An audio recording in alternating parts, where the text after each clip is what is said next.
नमस्कार, आप देख रहे हैं अपना बिहार। आपके साथ मैं हूं शिप्रा झा और बुलेटिन की शुरुआत इस वक्त की बड़ी खबर के साथ करेंगे। छपरा से आपको इस वक्त की बड़ी खबर बताते हैं, जहां तालाब में डूबने से 4 बच्चों की मौत की खबर मिल रही है। और देखिए, एक ही परिवार के चारों बच्चे बताए जा रहे हैं। ये चारों बच्चे वहां गए थे और तभी डूबने से मौत की खबर है। ठेका मरीचा गांव की घटना बताई जा रही है। तो छपरा से आपको इस वक्त की बड़ी खबर बता रहे हैं, जहां तालाब में डूब गए 4 बच्चे और चारों बच्चों की मौत हो गई है। 4 बच्चों की मौत के बाद से गांव में मातम का माहौल है। पुलिस की टीम मौके पर पहुंची हुई है। गोताखोरों की मदद से शव को बाहर निकाला जा रहा है। तस्वीरें आपकी टीवी स्क्रीन पर आपको दिखा रहे हैं घटना स्थल की। ये वही तालाब जहां 4 बच्चे गए थे और तभी हादसे का शिकार हो गए। ये चारों बच्चे तालाब में डूब गए, जिससे उनकी मौत हो गई है। जानकारी के मुताबिक ये सभी बच्चे एक ही परिवार के बताए जा रहे हैं। गोपालगंज के फुलवरिया थाना क्षेत्र में युवक की हत्या के बाद जमकर बवाल हुआ है। गुस्साए परिजन और ग्रामीणों ने सड़क पर शव को रखकर प्रदर्शन किया है। ग्रामीणों ने आरोपियों की तत्काल गिरफ्तारी की मांग की और पुलिस पर कार्रवाई न करने का आरोप लगाया है। तनाव के बीच प्रशासन परिजनों को समझाने की कोशिश कर रहा है।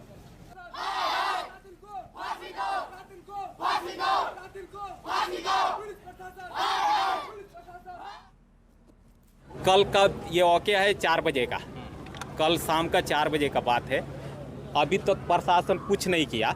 हम लोग को यही मांग है कि अपना अधिकारी जो एसपी साहब हैं उनको बुला लिया जाए और वो जो बात रखते हैं उस बात पे हम लोग मानने के लिए तैयार हैं। अगर उनसे नहीं होता है तो वो डीएम साहब को बुला ले, हम लोग जाने के लिए रेडी हैं। अब अभी हम लोग से टाइम ले रहे हैं कि 12 घंटे का हमको वक्त दीजिए। हम लोग बोले हैं कि वो नहीं अगर मिल रहे हैं तो उसके बाप माँ भाई बहन जो मिल रहा है उसको पकड़कर कम से कम आप हाजिर कीजिए, कि कम से कम हम लोग को विश्वास तो हो कि हाँ ना प्रशासन ने कुछ काम किया है ना, कि प्रशासन ने कुछ काम किया है। कुर्की जब्ती होना चाहिए, हम लोग को एकदम बदला चाहिए, इंसाफ चाहिए। हाँ, पकड़ा जाए, एकदम पकड़ना पड़ेगा। चाहे इसके लिए 1 थाना 2 थाना नहीं 10-10 को थाना भेजना पड़ेगा। छोटा मोटा कांड नहीं है। हम लोग का भाई चला गया है, हम लोग बुझ रहे हैं का दिल पर बीज रहा है। इसे बुला चाकू के नोक पे नंबर मांग रहे थे, वो बोला तो उसको बुला के ला के घर से चाकू मार दिए। अच्छा, जो हमलावर है वो किसी लड़की को नंबर चाकू के नोक पे नंबर मांग रहे थे और नंबर मांगने के लिए वो लड़का उसको डांटा तो उसको बुला के घर से दूसरे से बुलवा कर चाकू मार दिए।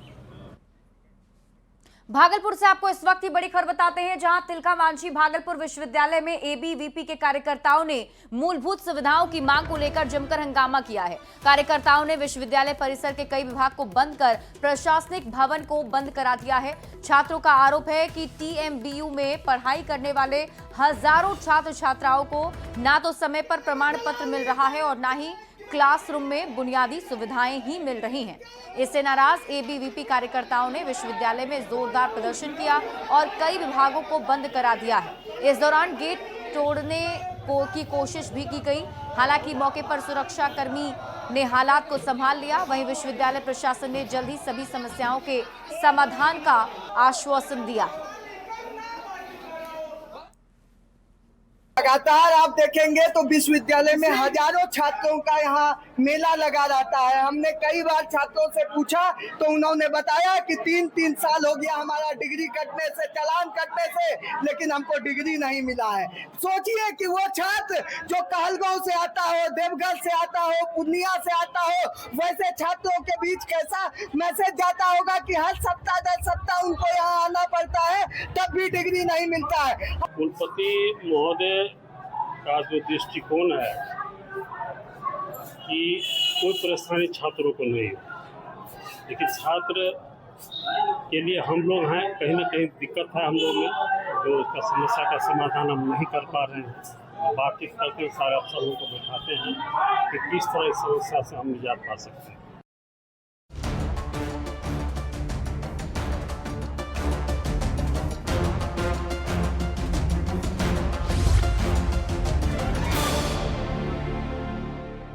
और खबर अब आपको बिहार विधानसभा चुनाव से जुड़ी हुई बताते हैं। नीतीश कुमार ने मोतिहारी के सेमरा में 482 करोड़ 48 लाख की लागत से 17 योजनाओं का शिलान्यास और 145 करोड़ 30 लाख की लागत से 294 योजनाओं का उद्घाटन किया है। सीएम नीतीश कुमार ने महिला लाभार्थियों से मिलकर सरकार की विभिन्न योजनाओं की जानकारी ली। सीएम से बात करके जीविका दीदियां भी काफी उत्साह से भर गईं। पूर्वी चंपारण दौरे के दौरान तमाम जीविका दीदियों की भी मुलाकात की है। देखिए तमाम जीविका दीदियां हैं जिनसे मुख्यमंत्री ने खुद आए हैं उन बात मुख्यमंत्री जी आए थे। कैसा लगा है मुख्यमंत्री से बात करते हैं? बहुत अच्छा लगा है। क्या कुछ पूछा भी उन्होंने कि नहीं? वो हमसे नहीं कुछ पूछे, लेकिन उनको आते हुए देखकर हम लोग को बहुत उत्साह हुई है, बहुत खुश हुआ है। कहा कि वो हम लोग महिला के लिए बहुत अच्छे काम कर रहे हैं। क्या काम किया है? 10,000 रुपया भी देने वाले।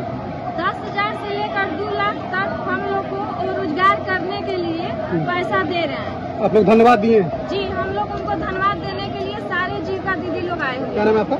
रिमझिम श्रीवास्तव। कैसा लग रहा है मंत्री जी आते आपसे मुलाकात? बहुत अच्छा लग रहा है, क्योंकि हमारे बैंक नीति के तहत 12% ब्याज दर पहले वापसी करना था, जो लोन हम लोग लेते थे, लेकिन अब उसका दर 7% कर दिया गया है। इसके लिए मुख्यमंत्री जी को हम लोग बहुत बहुत धन्यवाद ज्ञापन किए हैं। देखिए सभी जीविका दीदियां हैं और मुख्यमंत्री सबसे पहले इसी स्टॉल पे आए थे और तमाम जीविका दीदियों से उन्होंने मुलाकात भी किया है, अभिवादन किया है और खासतौर पर जो जीविका दीदी हैं उन्होंने मुख्यमंत्री को धन्यवाद भी दिया है, क्योंकि मुख्यमंत्री ने जो योजनाएं चलाई है उन योजना का लाभ जीविका दीदियों को मिल रहा है। और इस स्थिति में तमाम लोग काफी उत्साहित हैं, महिलाएं काफी उत्साहित हैं। और इस संवाद कार्यक्रम के दौरान मुख्यमंत्री तमाम स्टॉलों पर गए थे, लेकिन सबसे पहले जीविका दीदियों से उन्होंने बात की है और अपनी बात को रखने का भी काम किया। उमेश कुमार, न्यूज 18 मोतिहारी।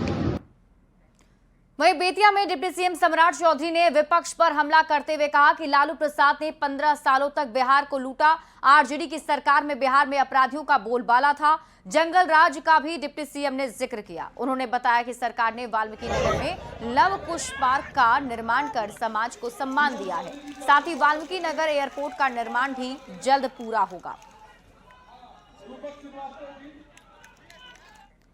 और इस बीच आपको सूत्रों के हवाले से बड़ी खबर बताते हैं। लोक जनशक्ति पार्टी रामविलास की कुछ सीटों की हो सकती है डिमांड, जिसमें जो डिमांड की बात कही जा रही है, कौन कौन सी सीटें हैं आपको ये भी बताते हैं। गोविंदगंज की सीट, सिकंदरा विधानसभा सीट, चकाई विधानसभा की सीट और लालगंज विधानसभा सीट की डिमांड की जा सकती है। चिराग पासवान ने पहले ही कहा था कि क्वांटिटी नहीं बल्कि उनके लिए क्वालिटी इंपॉर्टेंट है और क्वालिटी वाली सीट चिराग पासवान चाहते हैं। तो सूत्रों के हवाले से आपको इस वक्त की बड़ी खबर बता रहे हैं। देखिए, सीट शेयरिंग का फॉर्मूला अभी सामने नहीं आया है एनडीए में, लेकिन एलजेपी आरवी की तरफ से लगातार ये तैयारी की जा रही है और कुछ कुछ ऐसी सीटें हैं जो कहा जा रहा है कि इसकी डिमांड चिराग पासवान एनडीए में कर सकते हैं।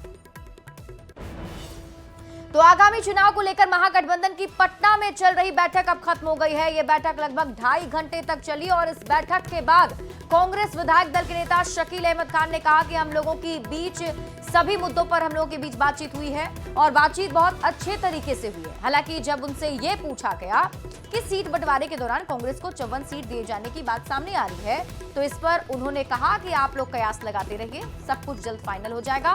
फाइनल होने के बाद पूरी तस्वीर सामने आ जाएगी। उन्होंने महागठबंधन की एकजुटता की बात कही। वहीं सीट शेयरिंग को लेकर कहा कि जब सब बात हो जाएगा तो जानकारी साझा कर दी जाएगी। तो विधानसभा चुनाव से जुड़ी बड़ी खबर आपको बता रहे हैं। पटना से बड़ी खबर, जहां आज महागठबंधन कोऑर्डिनेशन कमेटी की बैठक थी और ये बैठक करीब 2.5 घंटे तक चली है। इस बैठक में कई मुद्दों पर बातचीत हुई और इस बैठक से बाहर निकले कांग्रेस नेता ने यह बयान दिया है। और इस बीच आपको एक और बड़ी खबर बताते हैं। प्रशांत किशोर को मानहानि का नोटिस मिला है। मंत्री अशोक चौधरी ने यह नोटिस प्रशांत किशोर को भेजा है। दरअसल 100 करोड़ के मानहानि का यह नोटिस उन्हें भेजा गया है। बिना शर्त माफी मांगने को कहा गया है। तो बड़ी खबर आपको बता रहे हैं, मंत्री अशोक चौधरी ने प्रशांत किशोर को मानहानि का नोटिस भेजा है। 100 करोड़ के मानहानि का नोटिस उन्हें भेजा गया है और बिना शर्त माफी मांगने को कहा गया है। तो एक तरफ प्रशांत किशोर ने अशोक चौधरी पर गंभीर आरोप लगाए, तो दूसरी तरफ अशोक चौधरी नवरात्र के मौके पर पूरी तरह से माता की भक्ति में डूबे नजर आए। आपको तस्वीर दिखाते हैं उनके आवास की, जहां मंत्री अशोक चौधरी भक्ति में झूम झूम कर झाल बजाते नजर आ रहे हैं। हालांकि अशोक चौधरी ने प्रशांत किशोर के आरोपों को झूठा बताते हुए पीके को 100 करोड़ की मानहानि का नोटिस भिजवाया है।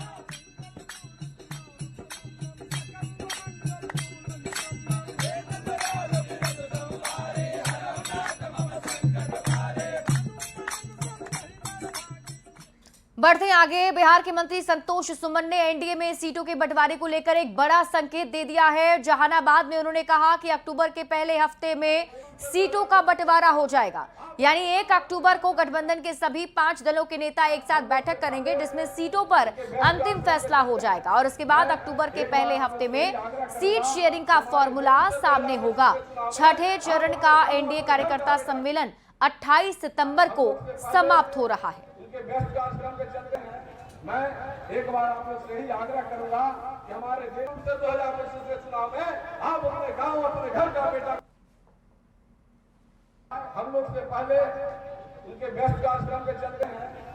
समय लगेगा 10 दिन, हम समझते हैं कि सब हो जाएगा, समय आने दीजिए। और हम लोग का भी 27-28 तक विधानसभा सम्मेलन है, 28 के बाद 31 तारीख के आसपास में हम लोग इस पर निष्कर्ष पर निकलेंगे। शीर्ष नेतृत्व के बीच में कुछ 5 दलों के अध्यक्षों में कोई बातचीत अभी तक हुई है? देखिए, ऐसे व्यक्तिगत बातें होती है, हो रही है, लेकिन आधिकारिक तौर पर सब मिल करके नहीं बैठे हैं। लेकिन हम समझते हैं कि बहुत जल्दी से नवरात्रा में ही 30-1 तारीख को ये सब संभावना व्यक्त की जा रही है। हम लोग मिल करके आसानी से बांटेंगे। बढ़ते आगे और बात अगली खबर की। प्रशांत किशोर ने बीजेपी के कई नेताओं पर सवाल उठाए थे और गंभीर आरोप लगाए थे, जिस पर अब बीजेपी की ओर से कुंतल कृष्ण ने पलटवार किया है। उन्होंने प्रशांत किशोर को हो रही फंडिंग पर सवाल उठाए। साथ ही उन्होंने पूछा कि जिस व्यक्ति को उन्होंने राम सेतु इंफ्रास्ट्रक्चर कंपनी का डायरेक्टर बताते हुए अपना दोस्त बताया है, वो आदमी उस कंपनी में है ही नहीं। ऐसे में राम अयोध्या रेड्डी से पीके का ये रिश्ता क्या कहलाता है? तो प्रशांत किशोर को फंडिंग पर यह सवाल कुंतल कृष्ण की तरफ से उठाए गए हैं और उन्होंने सवाल पूछते हुए अपना रिश्ता भी बताने को कहा है। और इसी बीच आपको बड़ी खबर बताते हैं, दानापुर से बड़ी खबर मिल रही है। ट्रेन में चोरी गिरोह का पर्दाफाश किया गया है। जीआरपी और आरपीएफ की संयुक्त कार्रवाई हुई और चोरी के कुल 8 आरोपी गिरफ्तार किए गए हैं। आरोपियों में 4 महिलाएं भी शामिल थीं। लाखों के गहने, कैश और मोबाइल भी उन लोगों से बरामद हुए हैं। चोरी के अलग अलग मामले में पुलिस ने यह एक्शन लिया है, जिसमें बड़ी कार्रवाई करते हुए 8 आरोपी को गिरफ्तार किया गया है। राज्य रेल पुलिस पटना द्वारा एक महत्वपूर्ण चोरी की घटना हुई थी, उसका उद्भेदन किया गया है। 2 व्यक्ति की गिरफ्तारी हुई है और लगभग सभी सामानों की बरामदगी भी हुई है। और कुछ जो उद्भेदन हुआ उसमें कुछ इस प्रकार के उल्लेखनीय तथ्य सामने आए हैं। किस प्रकार से ज्वेलरी को गलाकर बेचा जाता था, उस मामले का भी पटाक्षेप हुआ है। गया जी से आपको बड़ी खबर बताते हैं। यहां महिला और युवक का शव मिलने से इलाके में सनसनी फैल गई है। कोच थाना क्षेत्र के रेना गुमटी ओवर ब्रिज के नीचे से दोनों शव बरामद किए गए। पुलिस फिलहाल हत्या और आत्महत्या के एंगल से मामले की जांच कर रही है। दोनों मृतक गुरारू थाना क्षेत्र के डीहा गांव के रहने वाले थे। महिला 4 बच्चों की मां थी, वहीं युवक भी शादीशुदा बताया जा रहा है।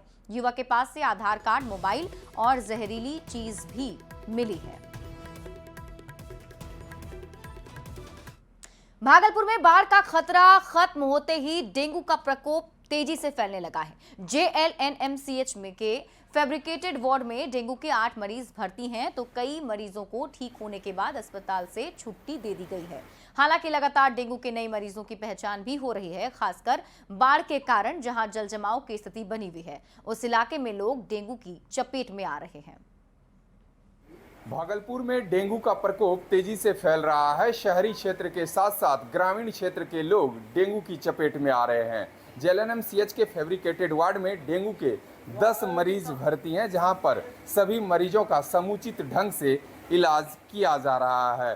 कहां से आप आए हुए हैं? रजौन से आए हैं। कौन पीड़ित हैं डेंगू से? मेरी बेटी हैं। कब पता चला कि इनको डेंगू हो गया है? प्राइवेट में जांच कराई तो पता निकला डेंगू पॉजिटिव जी। तो वहाँ रजौन पीएससी गए जी, तो वहाँ से रेफर कर दिया। मैं क्या कैसा अभी स्थिति कैसी है? बहुत अच्छी है। बहुत अच्छी है। तो सुधार हो रहा है? बहुत सुधार है सर। 35,000 से अभी 1,53,000 हो गया। व्यवस्थाएं अस्पताल की कैसी हैं? इलाज वगैरह?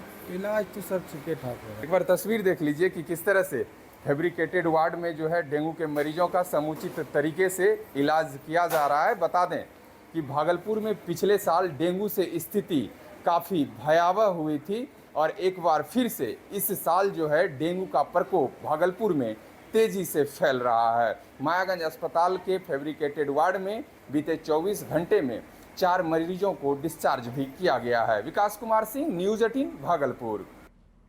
विधानसभा अध्यक्ष नंदकिशोर यादव ने पटना सिटी का दौरा किया है। उन्होंने वार्ड नंबर 56 में सड़क और नाला निर्माण की योजना का शिलान्यास किया है। 7 करोड़ 20 लाख की लागत से इसका निर्माण किया जाएगा।